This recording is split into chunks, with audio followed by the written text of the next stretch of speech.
We are IB students, and just as you, we are concerned about the sustainability of natural resources in the world. Because of this, we have decided to do something in the area that surrounds us.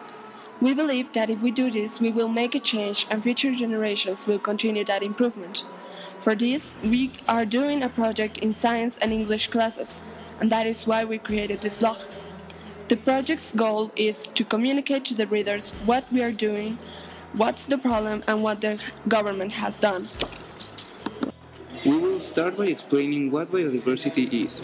Biodiversity is a variety of species, their genetic makeup, and the natural communities in which they occur.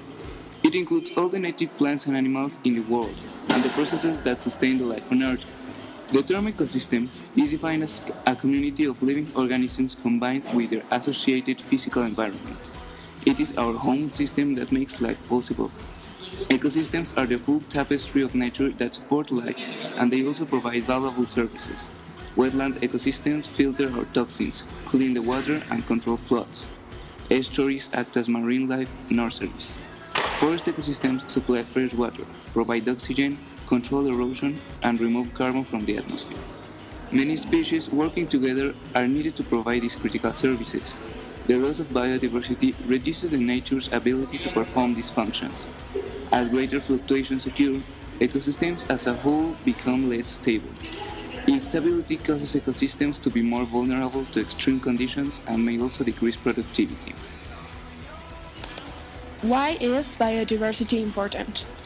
While the term biodiversity might not be well known or understood, the ecological services provided by biodiversity are vital to everyday life. Not a day, hour, or even second goes by that we do not depend on biodiversity for survival. The air we breathe is a product of photosynthesis by green plants. Insects, worms, bacteria, and other tiny organisms break down waste and aid in the decomposition of dead plants and animals to enrich soils. More than 90% of the calories consumed by people worldwide are product from 80 plant species.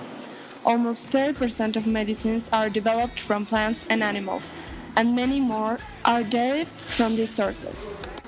Now we're going to talk about what the government is doing. The government has a document that states the vision and mission for Participante Zaragoza, which states that they are going to do to reduce the ecological impact in these plants. They say they are going to reduce the natural gas consumption, check the heat system, reduce the electrical energy consumed, create a sensibilization campaign which shows the effects of humans in the environment, reforest the hills, making harder to obtain a construction permission, creating parks and ecological zones. Keep tuned for more information.